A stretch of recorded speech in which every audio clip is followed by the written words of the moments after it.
안녕하세요. 소박한 대강부 인사드립니다. CNN 피어 앤 그리드 인덱스라는 지표를 들어보셨나요?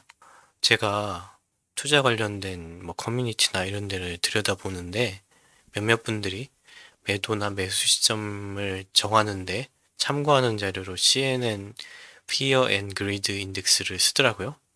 한국어로 말하면 공포와 탐욕 지수 이런 거죠. 시장의 분위기가 공포 상태에 있다, 혹은 탐욕 상태에 있다, 이런 걸 나타내는 지수라고 생각하면 될 것 같고요. 오늘의 질문은 하나예요. 이제 CNN 공포와 탐욕 지수는 투자에 도움이 될까? 유익한가? 이 질문에 대해서 한번 답을 해보려고 해요. 정말로 이 지수를 이용하는 게 추가적인 이익을 얻을 수 있는지 이걸 탐구해 보려고 하고요.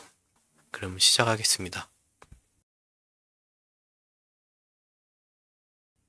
실제 CNN Fear and Greed 인덱스가 무슨 의미인지 한번 알아봐야겠죠. 그래서 CNN Fear and Greed 인덱스가 뭐냐?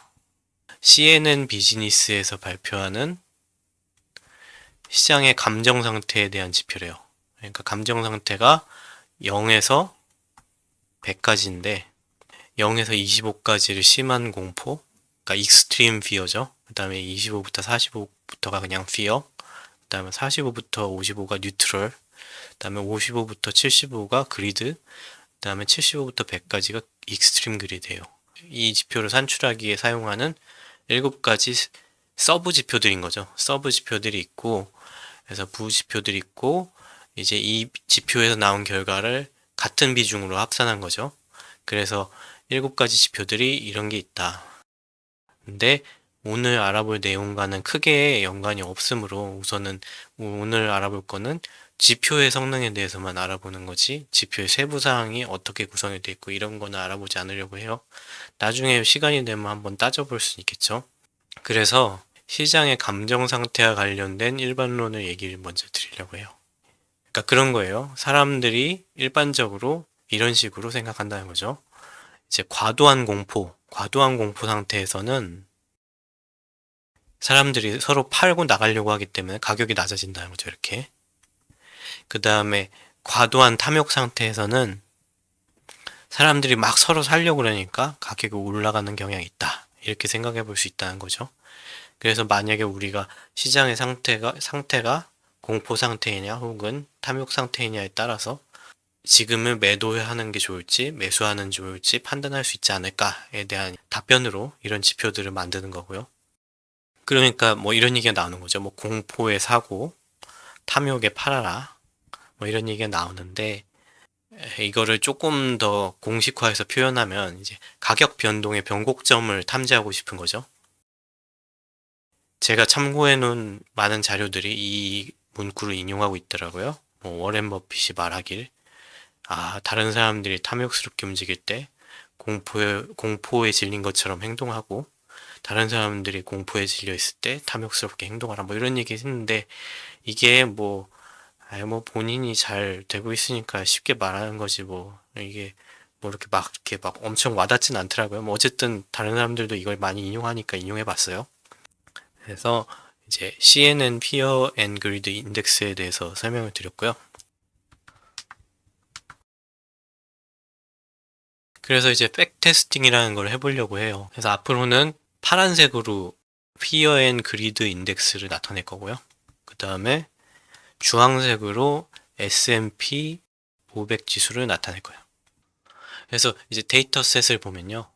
이제 2011년 1월 3일부터 2023년 5월 9일까지 피어 앤 그리드 인덱스 값과 그 다음에 S&P 500 값이 있어요. 피어 앤 그리드 인덱스의 경우에는 이제 누락 값이 조금 존재를 해요. 요만큼 존재하거든요, 여기. 그래서 누락 값이 존재를 하고, 그래서 그거를 좀 감안해 주십사 얘기 드린 거고요. 그 다음에 거래 대상은 이제 S&P 500 지수로 한정을 할게요. 이유가 뭐냐면 우선은 이제 미국에 상장된 시가총액 상위 500개의 기업을 나타내는 지수잖아요.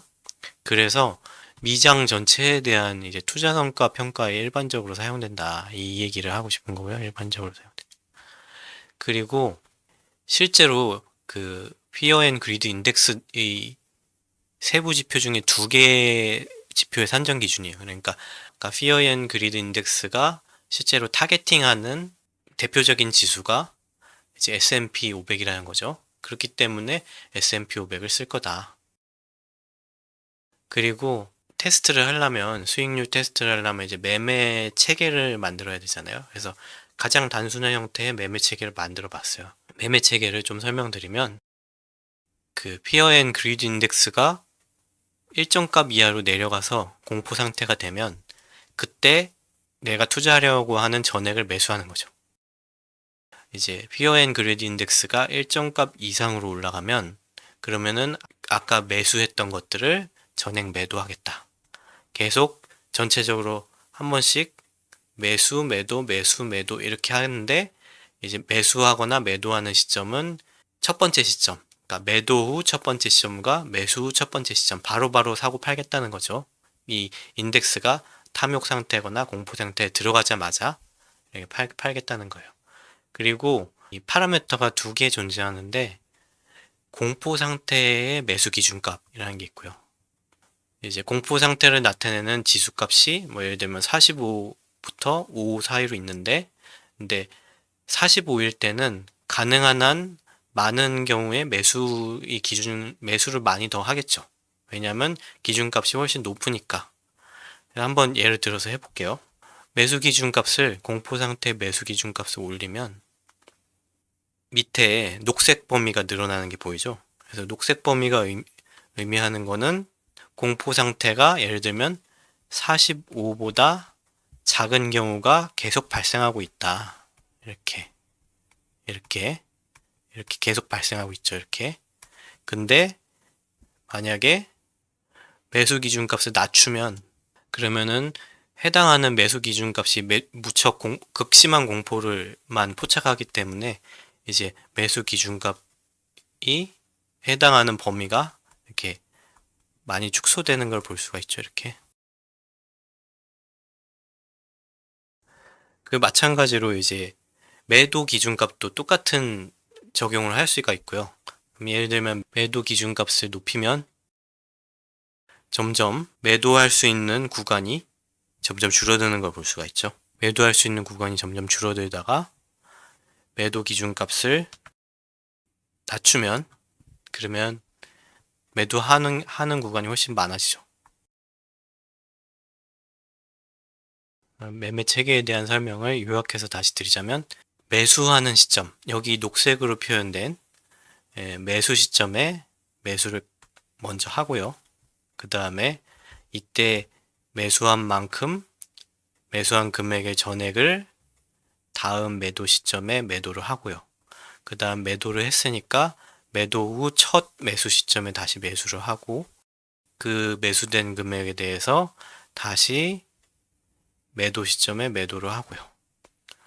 그 다음에 매도를 하고 나서 이제 다시 첫 매수 시점에 매수를 하고 그 다음 그 매수 시점에서 다시 매도를 해야 되는데 이 뒤에 시점이 없죠. 그렇기 때문에 이제 실제 투자 기간은 이 범위 안에 들어가게 되는 거죠.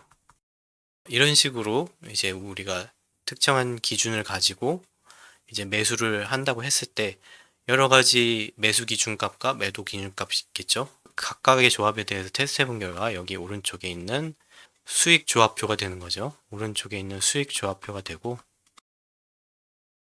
결론적으로 말하면 이걸 수익 조합표를 가지고 결과를 분석하려고 하고요. 그래서 여기까지가 이제 테스트를 어떻게 하는가, 어떻게 백테스팅을 하는가에 대한 설명을 이제 드린 거예요.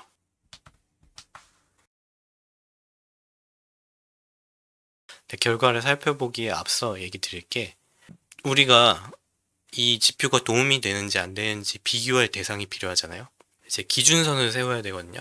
예를 들면 기준보다 더 잘 수익률이 높아야 이제 이 지수가 유익하다고 평가를 할 수 있겠죠. 그래서 여기서 이제 세운 기준점 뭐냐면 그냥 여기 우리가 가지고 있는 자료 내에서 첫날에 투자를 하고 그 다음에 마지막 날 매도를 했을 때 이때의 수익률을 살펴보면 이게 3.25배 됐다는 거죠. 자산이 1에서 3.25배로 됐다.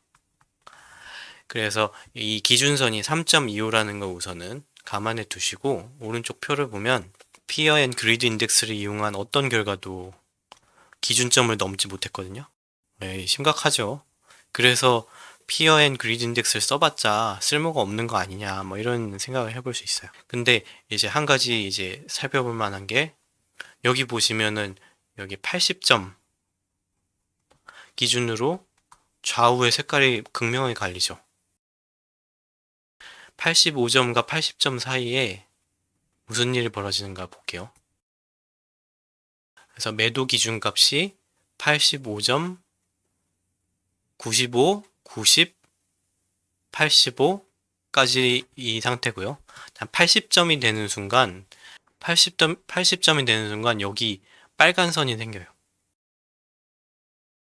그랬다가 85점이 되면 없어지죠.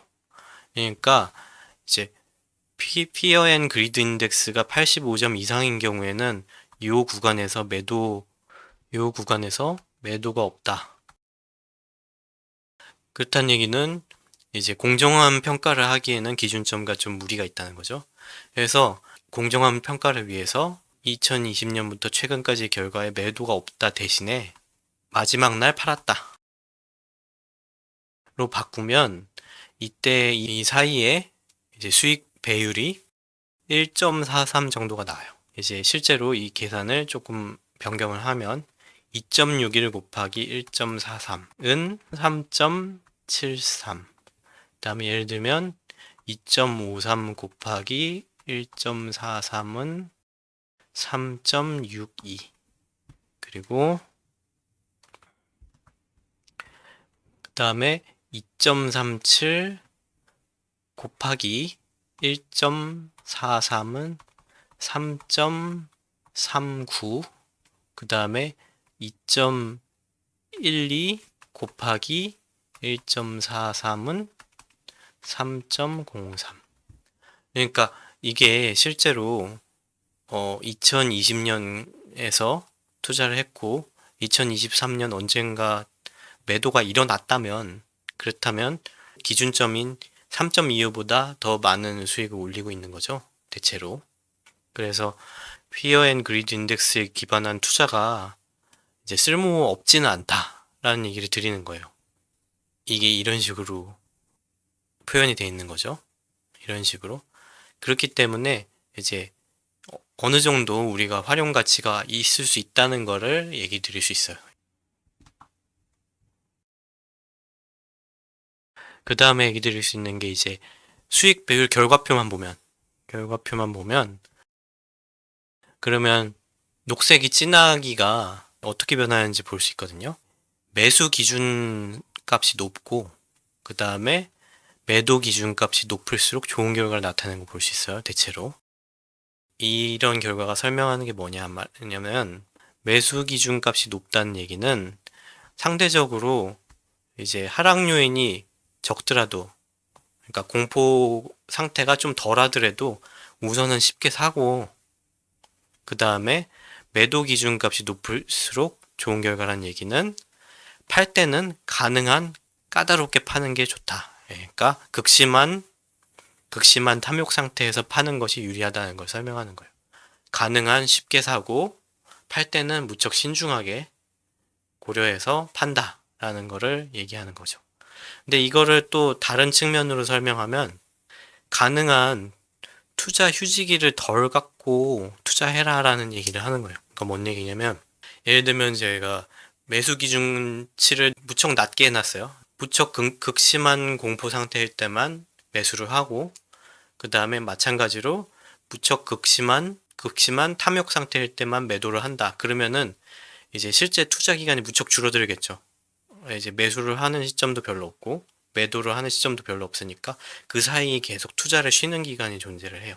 일반적으로 우리가 지수가 계속 장기적으로 우상향한다는 상황에서 휴지기가 길어진다는 얘기는 계속 투자를 여기 못하면 까먹는다는 얘기겠죠. 이 목표 지수만 기준으로 본다면 투자를 쉰다는 얘기는 그만큼 우리가 기회를 잃는 상황이 된다라는 얘기가 되는 거예요. 그래서 요약하면 피어 앤 그리드 인덱스의 특성을 살펴보건대 우리가 가능한 한 매수는 쉽게 하고 그다음 매도를 까다롭게 하는 게 중요하다라는 어떻게 보면 일반적인 시장의 특성을 다시 확인할 수 있게 되는 거죠.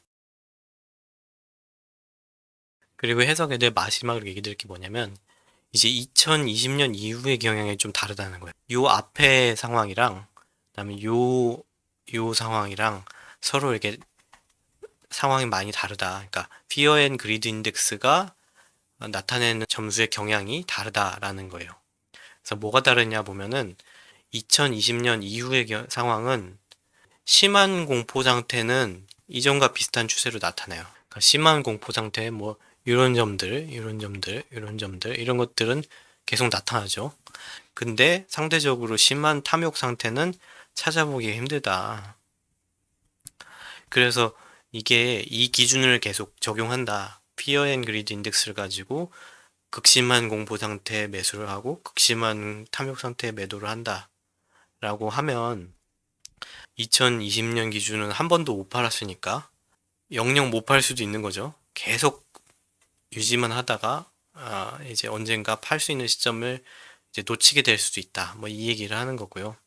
그 다음에 실제로 S&P 500 지수가 최고조에 달한 시점이 2022년 말이었는데 근데 그때 피어 앤 그리드 인덱스가 최대 75.6에 불과했어요. 그러니까 딱 한 번 있었어요. 75를 넘는 경우가 딱 한 번 있었어요. 게다가 그 값도 75.6으로 겨우 턱걸이하는 정도였거든요. 그러니까 이 정도 75.6 정도의 피어 앤 그리드 인덱스 값은 이전에는 수도 없이 많았거든요.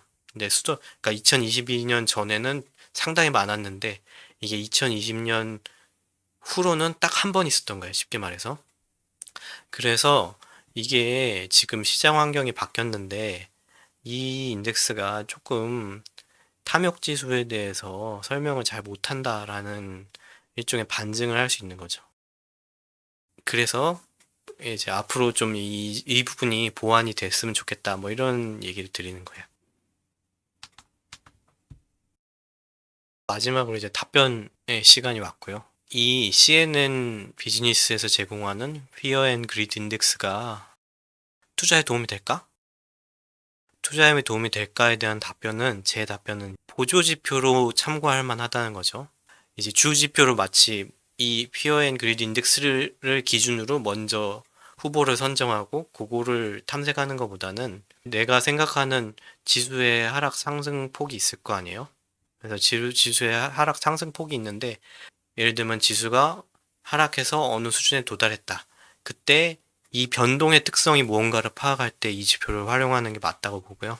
목표 지수가 하락하거나 상승했을 때 이 변동의 특성에 공포 혹은 탐욕의 특성이 어느 정도 반영이 되어 있는가를 확인할 때 이제 그때 활용하는 게 좋을 것 같다는 거고요. 그 다음에 실제로 극단적인 피어 앤 그리드 인덱스 값은 활용성이 있더라고요. 그러니까 뭔 얘기냐면 예를 들면은 피어 앤 그리드 인덱스 값이 5 이하거나 피어 앤 그리드 인덱스 값이 95 이상이다. 그러면 정말 극심한 공포 상태다. 혹은 극심한 탐욕 상태라고 설명할 수 있겠죠. 그때는 확실히 이제 우리가 팔아야 될 때, 사야 할 때를 어느 정도 활용할 수 있는데, 근데 이거의 문제는 뭐냐면 이런 경우가 무척 빈도가 낮아가지고 기회를 놓치기 딱 좋은 문제인 거죠. 그러니까 피어 앤 그리드 인덱스 값이 5 이하거나 95 이상인 것만 기다리다가 좋은 매수나 매도 타이밍을 놓치기 쉽다 라는 얘기를 드리는 거예요. 활용성은 있지만 실제 사례에 적용하기에는 어느 정도 한계가 있다 이 얘기 드릴 수 있을 것 같아요. 참고 자료는 이제 밑에 이제 공식 웹페이지랑 그다음에 제가 참고한 유튜브 영상 요거를 이제 달아놨고요. 한번 정리가 된다면은 이제 이런 식의 시장의 감정 상태를 표현하는 지표를 뭐 국장에 대해서도 계산해 볼 수 있을 것 같고요. 이 지표를 계산하는 거를 역으로 분석해서 나만의 맞춤 지표를 만들 수도 있겠죠. 뭐 이런 것들을 생각해 볼 수 있지 않을까 싶네요. 이상입니다.